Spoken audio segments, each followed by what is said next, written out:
I'm responsible for my emotion and my feelings. Feelings come up to people, so of course I have anxiety in that moment. I'm kind of freaked out. I have to, in that moment, determine the feeling that I'm after.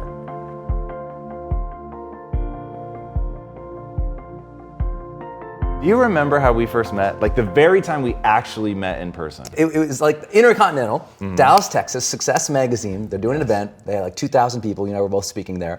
And I think I was going to work out or something, or I was coming back. One of the two. Yeah, and then I run into you, which is like, if you're going to work out, it's like you don't want to run into like, The Rock. Wow. I'm going to work out. I don't want to run into this guy. I mean, he's got the pipes, Right now, The Rock is like, he is violently upset somewhere at this very moment. I ran into you and I was like, man, it's cool because I hadn't met you in person, but I'd watched the show. Yes. And so I'd seen you just slay it in your interview style. Wow, very kind. And just getting better and better and better. I mean, because you and I both watch for the same thing. We want to see excellence in our space.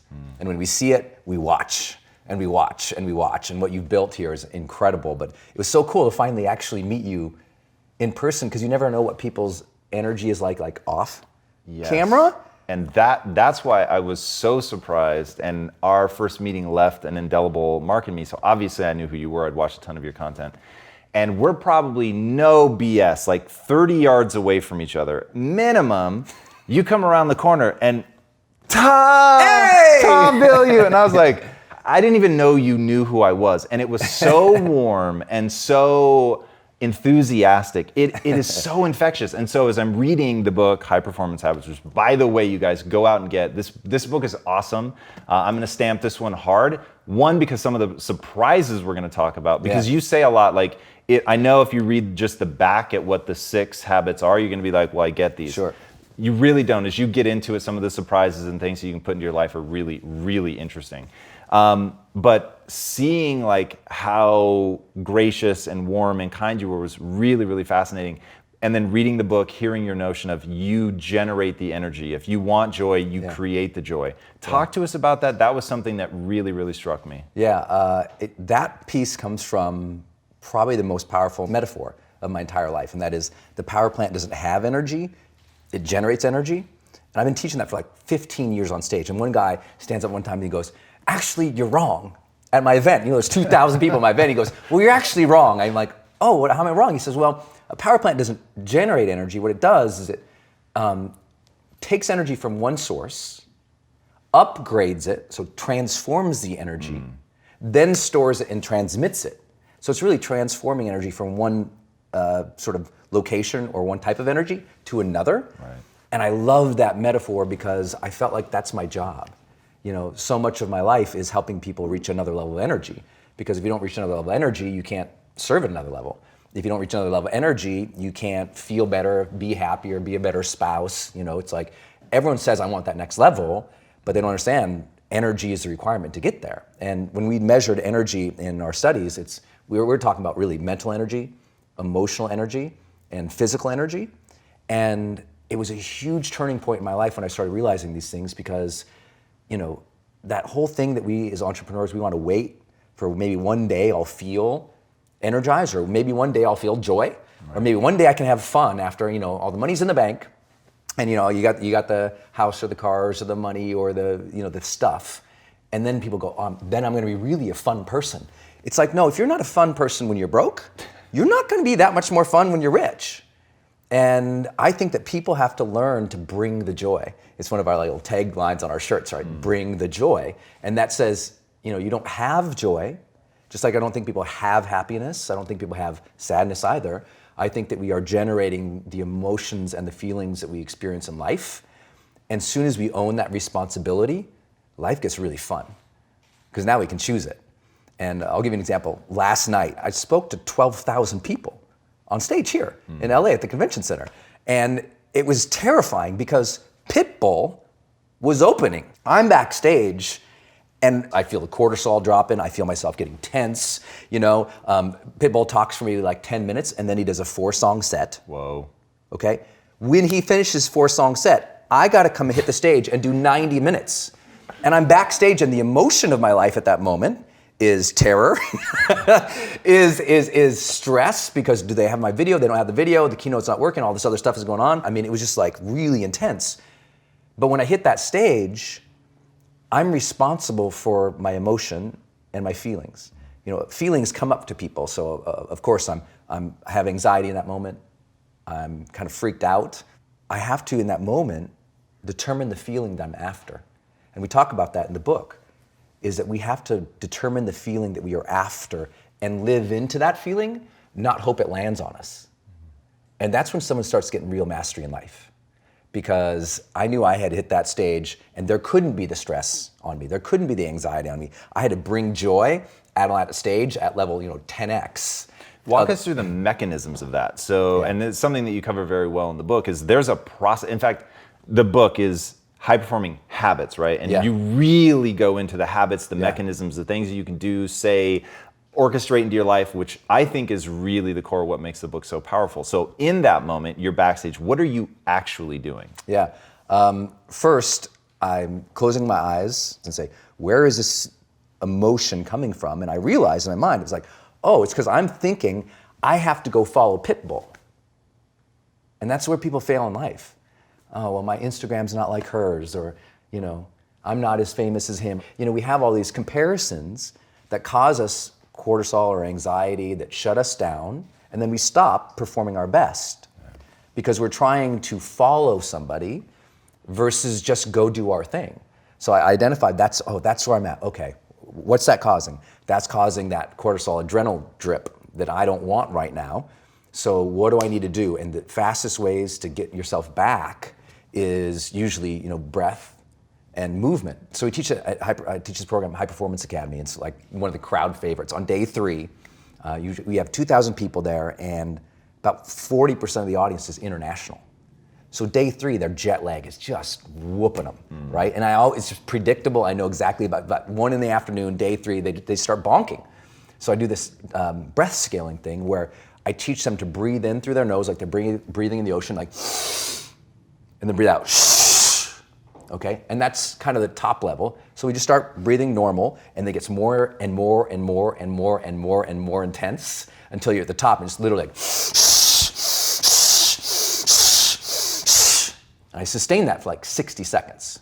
And what it is, it's like a hit of like oxygen, like cocaine to the brain for oxygen. And what Do you it start also getting has- lightheaded or anything? No, because I've done it so much, right? I don't push myself to get lightheaded. I push myself to fully oxygenate the body. But what you do, as soon as you do that, and the most important thing is, for those who are going to try this at home, you scale up to it, then you scale down to find your regular breath again. And you need to not be standing there with your knees locked. And if you ever feel dizzy, sit down. But I do that, and all of a sudden you feel an incredible amount of energy in your body. Your mind just goes super sharp. And the added benefit of that much oxygen intake lowers cortisol. That's interesting. Right? We know from meditative practices, when we deep breathe, we tend to lower cortisol or lower that sense of anxiety, even if we don't get the full mechanism of the hormone release. Then all of a sudden it's like, I'm in my zone, I'm ready to go. Then I do full body Qigong, which is like a Qigong. A cupping activity in Qigong is basically like you're padding up 1 inch at a time on different parts of your body like this, all over. So you do your arms, your legs, your back. And what that's doing is opening the meridians in your body. And now my mind's open, my body's fully ready to serve, and now it's like, let's get it. I'm excited, because now it's just like, I identified the source of the anxiety, got rid of it, took care of the mechanism in the body that was also making me feel like crap, and then it's exciting. I mean, people see me on this big stage and they think, or they see you and they think, well, he must always be in the perfect state or the perfect energy, and he's always going to be great, and that's not true. Great athletes, great performers, an executive walking into an important meeting, you got to go deal with your kid who's struggling with math. When we walk into those situations, we have to set intention for what we want to do in that situation, and we have to release tension. And so the practices in high performance habits, that was the second big finding that we had, was high performers are generating the energy, and that means the mental, emotional, physical energy that they feel is necessary to serve with excellence in a certain situation. Like, they're so conscious of it And I know that's common sense for people, but it's not always common practice. Yeah. You know, it's like a lot of people just wander into that situation, and I'm the guy that says, you know what, get more intentional, release the tension you have, walk in as your highest self, because that's something you'll never regret. For sure. Now, one thing I found in the book that really struck me, and I think this is where I really fell in love with the book, is the concept of necessity. Yeah. Because this is something I talk to people about, and specifically in the context of obsession versus passion. Yeah. And you really went into it because you're probably going to get some flack and pushback on that one. Yeah. But what you said, I was like, that is the absolute truth. Yeah. Yeah. So explain people, what's the difference between the two? What is the role of obsession? What we found, so in High Performance Habits, what we did, like you mentioned, we did the world's largest study of high performers, data from over 190 countries, from what essentially turns out to be like people who are in that top 15% of whatever they do. And we found that there was basically personal habits and social habits. And the personal habits was, like seek clarity, generate energy, and that third one was raise necessity, which was something I didn't even know really was a thing psychologically, as important as it turned out to be. And necessity is kind of short for performance necessity, or what we call psychological necessity, which means there is a moment in which you are serving people or you're trying to achieve your goal or your dream in which now it is not a preference, it's a must, right? But to use better languaging, it becomes necessary for us to excel in this. Like it's not a hope anymore, it's not, it should do it. It becomes so necessary that it connects with our identity, that we feel it is necessary for me to deliver with excellence here because that is who I am. It's necessary for me to deliver with excellence here because somebody needs me to do well. It's necessary for me to do well here because this topic, this thing I'm doing, I'm passionate about this, I care about this, I want to master this. I'm obsessed with this. And it's necessary for me to do well because of the time. It's a deadline or it's go time.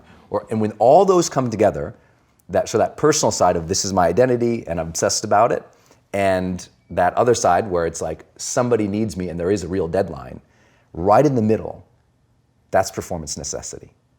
And when we hit that, game changer. Game changer. But it is uncomfortable because people don't want to exude that much passion in which it becomes obsession because they're fearful of their obsessions. Well, if I'm obsessed about this topic, it's going to take away from my family, from my time. It's going to introduce a lot of fear or unknowns to me. So they back off. But I tell people all the time, there is a difference between passion and obsession. And high performers have obsession about the topic, right? They are obsessed about the topic in which they're trying to learn, master, grow into. And so that obsession is real. And I tell people the difference, here's how you know the difference between the two. When you're passionate, everybody cheers you on. They're stoked for you. Oh, you found your passion? Awesome. Follow your passion. Live with passion. Be passionate. Chase your passions. Everything, like passion. Passion's good. Like the world's gonna be like, yay, passion, right? When you're obsessed, they're like, why you gotta be so crazy? Why can't you be satisfied? Why do you always gotta get things so perfect? Why you spend so much time here? When you're obsessed, people think you're nuts. So it's different. And it's like, I always tell people, if no one thinks you're crazy, you're not yet operating to the outer limits of your potential. You're not there yet. Because somebody in your life should say, man, you really care about this in like a crazy way. And when you get there, you know you found your thing. And not everybody finds that. I think that's also why it's scary. Some people go, well, I'm passionate or I'm happy, but I don't really obsess about anything. Most people obsess about, their shows on Netflix more than their life. I know people who obsess more about their thread count in their sheets at their house than they do about the impact they're making in the world. Why do you think people can slip into an obsession over Netflix or whatever, or thread count, but they don't do that for something that could really change their life? Feedback. That's interesting. It's not what I expected you to say. What do you mean by that? Because, buying something or getting pulled into Netflix, being obsessed about something that gives you no feedback is not scary. A real obsession, like trying to make an impact in the world, you're gonna get feedback. You're trying to make a difference in somebody's life, they're gonna tell you, that doesn't resonate with me, Brendon. you try to make a difference in a nonprofit, you try to change the world, you try to start something like this, and the views come or they don't come, there's feedback. And people are terrified. It's one of the 4 central fears we all have is rejection. We're terrified, like to be rejected. And think about, if you really want to make an impact, you're going to get a lot of judgment, you're going to get a lot of hate, and ultimately you're going to get rejection. People are going to like just diss on you. People are going to say that's not good enough. People are going to say, who do you think you are? And people are so worried about that they stop. And so it's easier. Things that don't give you feedback. Watching Netflix don't give you no feedback. It's easy. There's no disappointment there. Even if you don't like the show, what do? You just go on to the next show. There's no disappointment there. You know, I think trying to make an impact, there's a lot of disappointment and fear and potential for rejection. So people don't get obsessed about making a difference and making an impact because it can hurt. Go deep on identity. So you've talked about how one of the scariest things about an obsession is the way that you tie it to your identity. High performers do that. They put themselves at risk. They say, like your own story, I am a writer. And the day that you decided you were going to own that, you said that comes with a risk. One, explain to people what that risk is. And then how did you overcome it and how can other people do that? Well, imagine like last night, I'm going on the stage, right? If my identity says I am a public speaker and it is important for me to be excellent at this, and then I go on stage and I bomb, what does that say about me as a person? So we've got about 50 years of work in psychology, the field of psychology, saying do not tie your efforts to your identity because that risk of disappointment or rejection, you know, if the task fails, you shouldn't take that as a defining moment in which you say, I am a failure, right? So that's the risk, and that's what, you know, psychologists tell us to be wary of. Except, it turns out that high performers flip that on its face and go, well, actually, no, I do get bothered if it fails. I really get upset about it. I am attached to the process here. I do care if it turns out well. I mean, that's why they obsess about the details. That's why they care about excellence. It's like, no one obsesses about the details or cares about excellence unless it means something to them. And there is a risk. The risk is you over-attach to the process or the outcome with your identity so that if the process or outcome goes bad, now you feel bad about yourself as a human, and now you stop your progress. But I also tell people, there's a balance there. I actually wish more people would attach some identity to what they're doing. They wouldn't go through the motions as much. I mean, I think what the world needs less of is half-interested parents who don't have an identity that says, you know what? I'm gonna be an excellent parent. I think we have a lot of CEOs or business people or entrepreneurs who they've never stepped in and said, you know what? I'm a CEO. I own this business. I am responsible for paying the bills. I am responsible for making the money. I'm responsible for all these people's mortgages who work for me. I want them to own the identity of a CEO. Because most of them, if you ask them about their identity and their business, they're kind of like, you come to find, they're kind of approaching it like not even hobbyists. And it's like, if you want to win, your identity has to be tied into that thing in which you are trying to succeed at and give to. And that takes a lot of guts to put yourself all in for something, but who's ever contributed something with tremendous impact without being all into it? I've never seen it. So I think the message of the book, you're right, I'll get some flack from people, a lot of psychologists say, don't tell people to tie more of their identity. Or my friends who are Buddhists will say, but attachment is the form of all suffering. Brendon, have you not read your spiritual texts? I'm like, look out, calm down. I've hung out with the Dalai Lama. I'm totally cool. But what I'm trying to tell you is even the Dalai Lama has a connection with himself as a spiritual leader. His identity is still there. That people, assume that, we have to release ourselves from having any attachment to something. But I'm like, I think we all want to be present and engaged fully in the things that we are doing in our lives. And that's going to require us to say psychologically, you know what? I am all in this. That's what I'm about. What I loved in the book is your you were open on the journey of writing. It took you about 3 years, if I'm not mistaken. Yeah. So doing all the research, you've collected the however many millions of people that are in your ecosystem, and then you start systematically actually researching the data. And you can feel that in the book, that you were open to being surprised. You were open to changing your thinking. You talk about going through and trying to find disconfirming evidence and not just wanting to be in a vacuum. And some of the surprises in the book were really, really great. And in that whole concept of obsession, I loved it because it felt so real. You tell your followers, one, you have to take ownership, right? So you gave a great example about you're in a relationship with somebody. Whatever energy you guys are creating, you're creating that. Like, don't think that it's just objectively them. Like, you guys are doing it together. And I love that in the talk about how obsession can be useful, because, so I'm like, that's really important to me, and I want people to understand, if you want to achieve at the highest level, you're gonna have to tap into obsession, period. Yeah. And you put a quote in the book that I think sums it up perfectly, which goes like this. And by the way, the quotes people choose for books reveal so much, and I just kept taking one after another out of your book. This is from Einstein. Only one who devotes himself to a cause with his whole strength and soul can be a true master. For this reason, mastery demands all of a person. Yeah. I love that. All in. You have to be all in, and it's the hardest thing to do, because if it fails, then you can feel like a failure. I think of this idea of performance necessity. Two stories kind of come to mind. One is I was working with an Olympic gold medalist sprinter, and we're in the tunnel and we're going out, and he's talking about the competition, and we get out to the blocks, and I said, he was really worried about the competition. I said, well, how do you even gauge, like, who's gonna win? In his particular race, people are winning, but by 1/100ths of a second, tenths of seconds. I mean, these are really close sprints. And I said, well, how do you know? I said, who would you even bet on?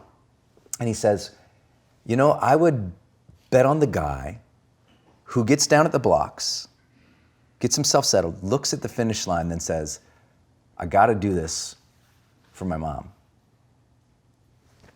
And I was like, ooh, that's good. His performance necessity in that is, it's necessary for him to win that race for his mom. What is up, my friend? Tom Bilyeu here, and I have a big question to ask you. How would you rate your level of personal discipline on a scale of 1 to 10? If your answer is anything less than a 10, I've got something cool for you. And let me tell you right now, discipline, by its very nature, means compelling yourself to do difficult things that are stressful, boring, which is what kills most people, or possibly scary or even painful. Now, here is the thing. Achieving huge goals and stretching to reach your potential requires you to do those challenging, stressful things and to stick with them even when it gets boring, and it will get boring. Building your levels of personal discipline is not easy, but let me tell you, it pays off. In fact, I will tell you, you're never going to achieve anything meaningful unless you develop discipline. All right, I've just released a class from Impact Theory University called How to Build Ironclad Discipline, that teaches you the process of building yourself up in this area so that you can push yourself to do the hard things that greatness is going to require of you. All right, click the link on the screen, register for this class right now, and let's get to work. I will see you inside this workshop from Impact Theory University. Until then, my friends, be legendary.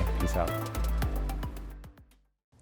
I think of, when I started my career, and I really decided to go all in with writing and online training. This is like 2006. I'd gone broke, completely bankrupt, and failed. I left my corporate job. I had this cushy kind of corporate job as a consultant. Good job. Left it to write. And I didn't know how to make it as a writer. I wanted to do seminars and workshops, didn't know how to do that. So I was pretty much a hot mess, ran out of money. I got nothing to my name, nothing, no positive prospects. No one's calling me except the guys who want the money. And one night I'm writing, and the apartment was so small. On the bed, I had all, my bills, my vision boards, all my research, all my journals. Like, the bed was basically the desk, the extended desk. And my lady comes in, Denise, and she walks past me, but she sees I'm like trying to write. So she doesn't want to disturb me. She crawls under the covers of the bed, and I'm just typing, casually typing away.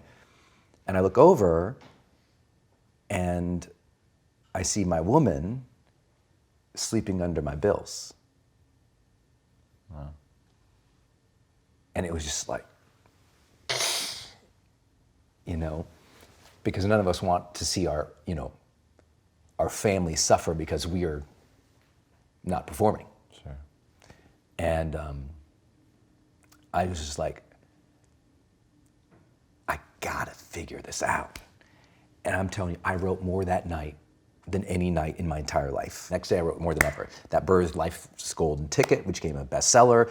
And in 18 months later, because I was like, I'm gonna figure out this online thing, I'm gonna figure out marketing, I'm gonna figure out how to teach, I'm gonna figure out how to train and get paid for it, because I'd never really been paid for those things. I said, I'm gonna figure out this industry and I'm gonna make it. 18 months later, after her crawling under the bills, I made $4.6 million Jesus. online. Total transformation. People are like, how did you do it? I'm like, she was my necessity. I was not going to let my woman be in that situation. And she believed in me, she supported me, she married me. And, but she was my drive. And the second part was I went all in with my identity. I said, I am going to be a great writer, and I am going to be one of the greatest online trainers there ever was. As you said in the intro now, we've graduated over 2 million people have taken our online courses and video series now. I don't think it would have happened if I hadn't had the guts and maybe no other choice to say, this is who I'm going to be, and I'm going to build into that. And it is necessary for me to become that person, so let's go. That's amazing. Talk to me about that building into process. So you did a video about how to come back from being dead broke, and it was so fundamental and real and true. I loved it. I was like, you're not trying to hype anybody up. In fact, you were telling them, you're gonna hate this video. I'm gonna tell you what to do. It's actually gonna work, but you're gonna hate it. And that's when I was like, all right, this guy's not fucking around. Like, your advice is really real. So the concept of building in, the concept of, and I love this, you can't imagine how much I agree with you on this, that it's not just about doing what comes naturally. Yeah. So what is it about? Yeah. Oh my gosh. I'm glad you relate with me, because I'm getting a lot of flack on that. So the big, huge finding that really scratches the surface of a lot of cultural assumptions, especially in high performance, is this big cultural conversation we have about strengths. And find your strengths, follow your strengths. The strengths are everything. And take the strengths finder, figure out your top 5 strengths, follow those, don't do anything else. Or at least know what they are and really aim your career to that, or aim your behavior towards that, or use that as a guide for recognizing pattern. And by the way, I'm all for that. That's all great. I'm that guy who says, any self-reflection you do, I'm cheering you on. Like any assessment, any tool that makes you look at within inside, I'm like all for it. It's just that strengths are not highly correlated with long-term success. Right? There's not a lot of data and there is not a lot of research that has shown it leads to long-term success with the positive outcomes associated with what we care about in psychology, which is we care about happiness, we care about health, and we care about your positive relationships. And this myth that, we'll just follow our strengths to the promised land is just not true when you actually talk with high performers. Because one of my favorite questions, and if anyone's down this, just go up to anyone who's good and say, were you always good at that? And they'll be like, no. They'll be like, not at all. Well, did you always have an inclination to do every element of what you're doing really well? No. Like me? Man, I sucked on stage. This year I've talked to 60,000 people live. This is really important because this idea that our strengths are going to give us everything, it's just not true. I sucked speaking on stage. Matter of fact, I was terrified of it. Terrified. But one reason I love your show is because I had that intention of, I want to make an impact. And when someone actually asks and kind of owns that, like when they say, do I want to make an impact? And the answer is yes, and they own it, they realize they're going to have to develop. They can no longer leave their growth to randomness, because if they do, they'll always be mediocre. And they realize, I got to become something entirely above both of those. That's what most people don't see. They're like, we made this binary false conversation, right? It's not a true sort of choice here. It's a false dichotomy, we call it, right? It's not strengths or weaknesses. Many of you, if you have a big dream, a huge goal, you got to become something entirely above and beyond any strengths you even know about, feel, or own, and go way beyond any weaknesses you've ever even addressed or even you know about, because you're going to discover so many new strengths and so many new weaknesses on the path that it's almost irrelevant what they are now. It's what's the goal and build into that. I didn't know how to write. I get a lot of critics who are like literary guys about my books because every book is different, right? 6 books, all of them different. And the reason they all read differently is I am challenging myself as a writer to develop, to get better. Every book I write, I'm going to write this like nothing I've ever written before. And I go to work at building a new skill set to be able to write. Like Manifesto, I researched for 2.5 years just how to write it. Wow. Not what to write, how. How do I get that pentameter? What was the rhythm in which revolutionist rhetoric was spoken in or written in? Just to understand that took me 2.5 years. So I had no conceptual understanding of it. It wasn't a strength. It wasn't on my radar. And what does that process of skill acquisition look like? Yeah, it first and foremost starts with identifying. I wouldn't even start with the skill. I would start with the self.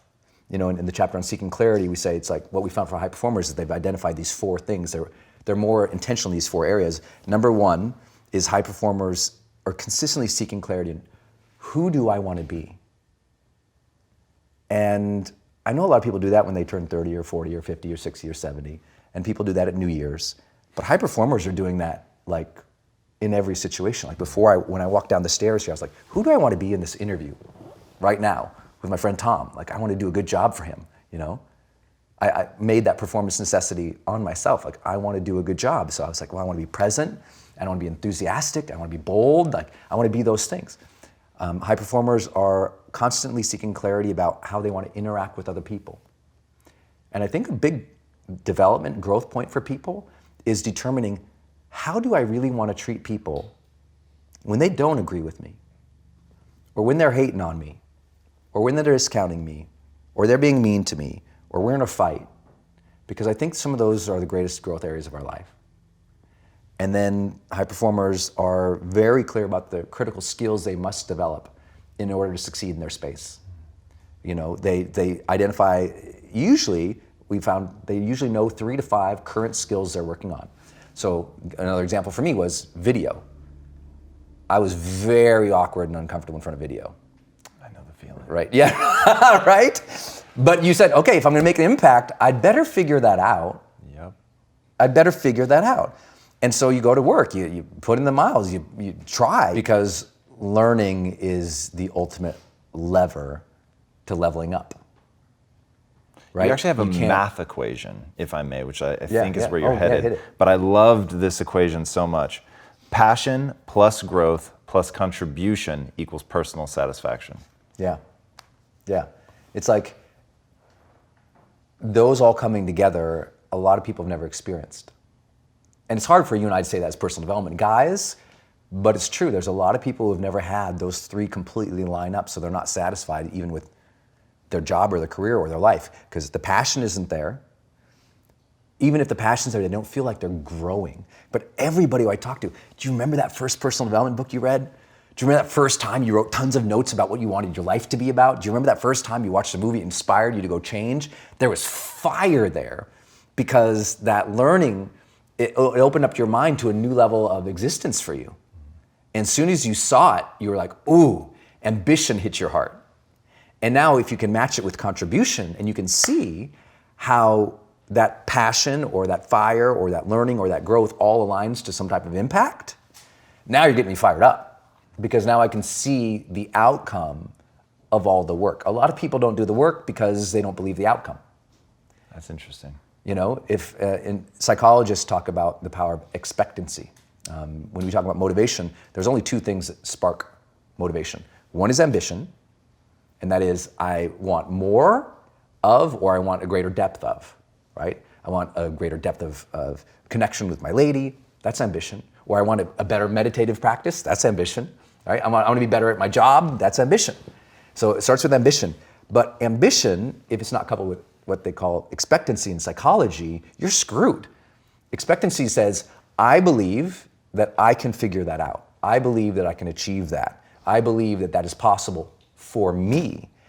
Because if we don't believe it's possible for me, you can show them all the results from 1,000 people, right? How many people say, I want to get in great shape? You know, Tom, I'm gonna do ketosis. I'm doing the ketosis thing, man. And they hop on your Instagram and they see the cuts, they see the changes, they see the transformations, but they don't believe it's possible for them. So they don't try. Expectancy is their problem. You got to bust through the beliefs to get them to understand that it is possible for them, not for other people, for them. And if you can open that gate for somebody, and often that's only achieved through learning, then you get somebody who starts really moving ahead forward. I mean, really moving ahead. Like the second they go, wait, that's possible for me, they'll try 50 stupid things, right? They'll try anything. But if they don't believe it's possible for them, they'll just quit. Do you have, within this context, so obviously seek help is first and foremost, but beyond that, what does that rebuilding process look like for somebody who's trapped in depression and suicidal thoughts? Yeah, I've been there a lot in my life, especially before my car accident, my teenage years.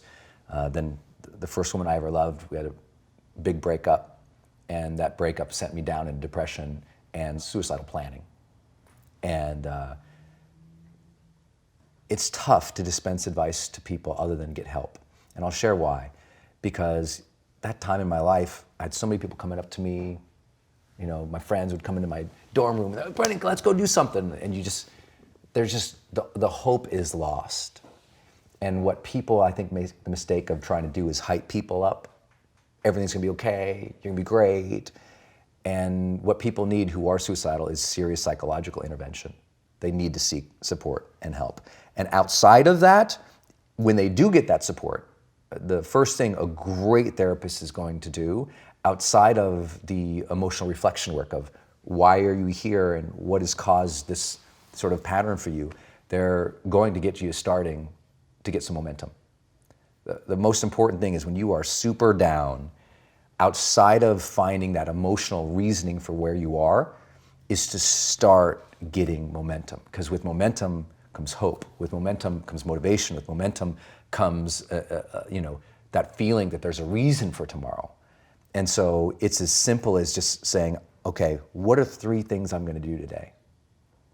And I don't mean that like a lot of personal development guys would say, like, what are your 3 big goals for the day? Arr! I'm like, dude, sometimes that first goal is, I'm gonna shower today.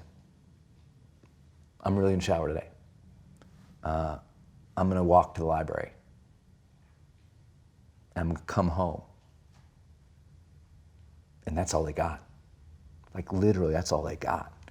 And you gotta honor that struggle when you're in that place. Like know that where you're at, it is okay that you're there.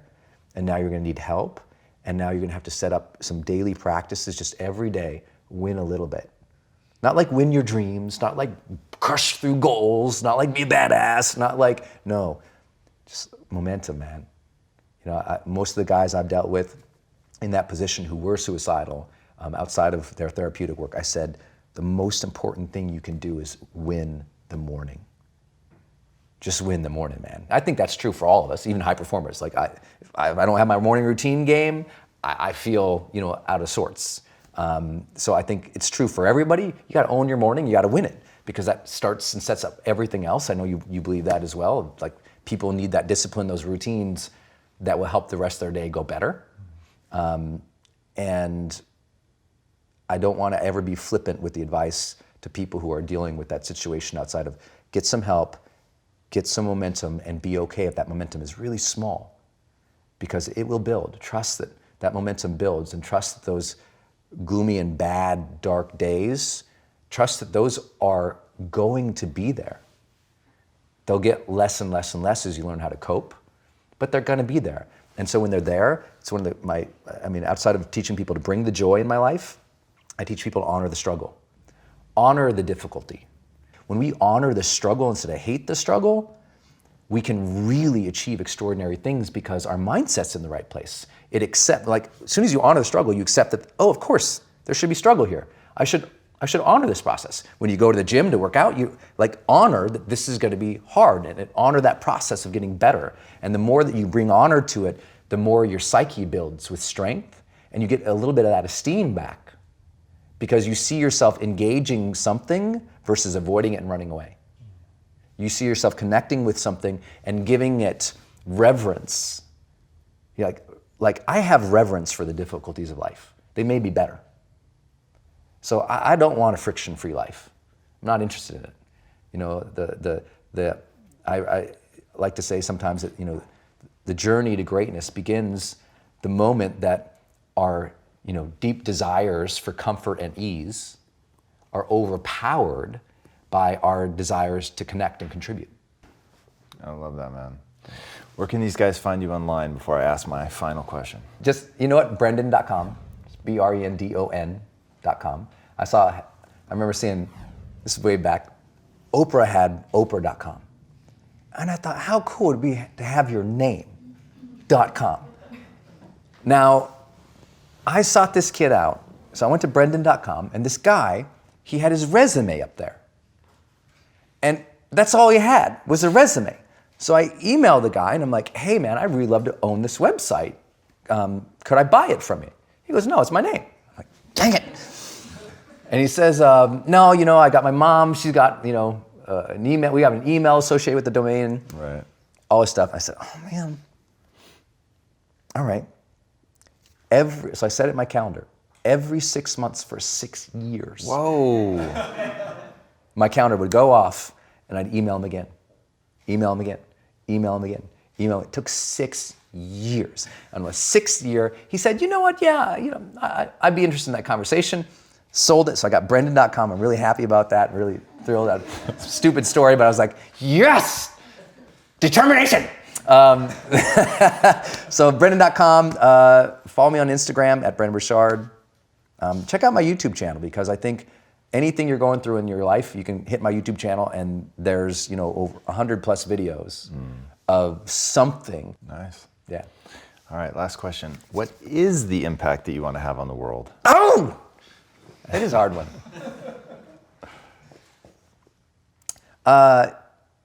You know, it's so simple.